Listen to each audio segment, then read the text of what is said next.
നമസ്കാരം. ആചാരാനുഷ്ഠാന കാര്യങ്ങളിൽ ഒട്ടും പിന്നിലല്ല നമ്മൾ. അങ്ങനെയുള്ള ഒരു സമൂഹത്തിലാണ് നാം ജീവിച്ചു പോകുന്നത്.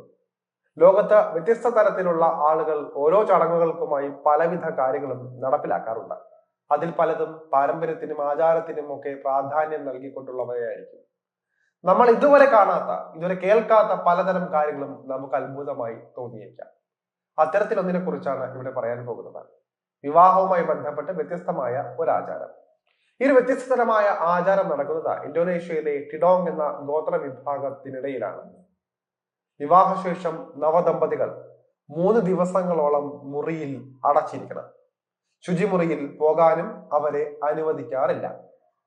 നവദമ്പതികളുടെ ദാമ്പത്യ ബന്ധത്തിന്റെ പവിത്രത സംരക്ഷിക്കുന്നതിന്റെ ഭാഗമായിട്ടാണ് ഈ ഗോത്ര സമൂഹം ഇത്തരത്തിൽ ഒരു ആചാരം നടത്തി വരുന്നത്.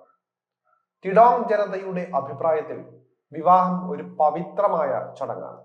വിവാഹം കഴിഞ്ഞ ആദ്യ 3 ദിവസം വധൂവരന്മാർ ശുചിമുറിയിൽ പോയാൽ അത് അവരുടെ വിശുദ്ധിയെ തകർക്കുമെന്നും അശുദ്ധരാക്കുമെന്നും അവർ വിശ്വസിക്കുകയാണ്. അതിനാലാണ് നവദമ്പതികൾ ശുചിമുറി ഉപയോഗിക്കുന്നത് വിലക്കിയിരിക്കുന്നത്.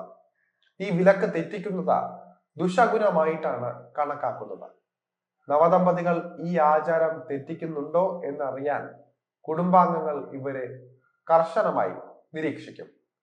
ദുഷ്ടശക്തികളിൽ നിന്ന് ദമ്പതികളെ സംരക്ഷിക്കുക എന്നതാണ് ഈ ആചാരത്തിന് പിന്നിലെ മറ്റൊരു വിശ്വാസം. ശുചിമുറികളിലെ അഴുക്കുകളിൽ നെഗറ്റീവ് എനർജി ഉണ്ട് എന്നും അത് വധൂവരന്മാരുടെ ബന്ധത്തെ വലിയ രീതിയിൽ ദോഷകരമായി ബാധിക്കും എന്നുമാണ് ഒരു ഗോത്രം വിശ്വസിക്കുന്നത്. ഈ ദിവസങ്ങളിൽ നവദമ്പതികൾ ശുചിമുറി ഉപയോഗിക്കുമ്പോൾ നെഗറ്റീവ് എനർജി അവരുടെ ദാമ്പത്യത്തിൽ വിള്ളൽ വീഴ്ത്തുമെന്ന് അവർ ഭയപ്പെടുന്നില്ല. ആ ദിവസങ്ങളിൽ നവദമ്പതികളിൽ ശുചിമുറി ഉപയോഗിക്കേണ്ടതിന്റെ ആവശ്യകത കുറയ്ക്കാൻ വളരെ കുറച്ച് മാത്രമേ ഭക്ഷണം നൽകാറുള്ളൂ. കൂടാതെ വെള്ളം കുടിക്കുന്നതും നിയന്ത്രിക്കപ്പെട്ടിട്ടുണ്ട്. ഈ ഒരു പാരമ്പര്യം തുടരുന്ന ദമ്പതികൾ സന്തോഷകരമായ ദാമ്പത്യ ജീവിതം നയിക്കും എന്നാണ് ഈ ഗോത്രം വിശ്വസിക്കുന്നത്.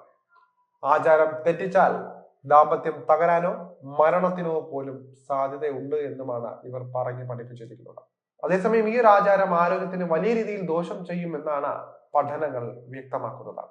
ഇത്രയും ദിവസം മലമൂത്ര വിസർജനം നിയന്ത്രിക്കുന്നത് ആരോഗ്യത്തെ പ്രതികൂലമായി ബാധിക്കും. അപകട സാധ്യതകൾക്കിടയിലും ടിഡോങ് ഗോത്രം ഈ ഒരു ആചാരം തുടരുന്നുണ്ട് എന്നതാണ് വിചിത്രമായ ഒരു കാര്യം.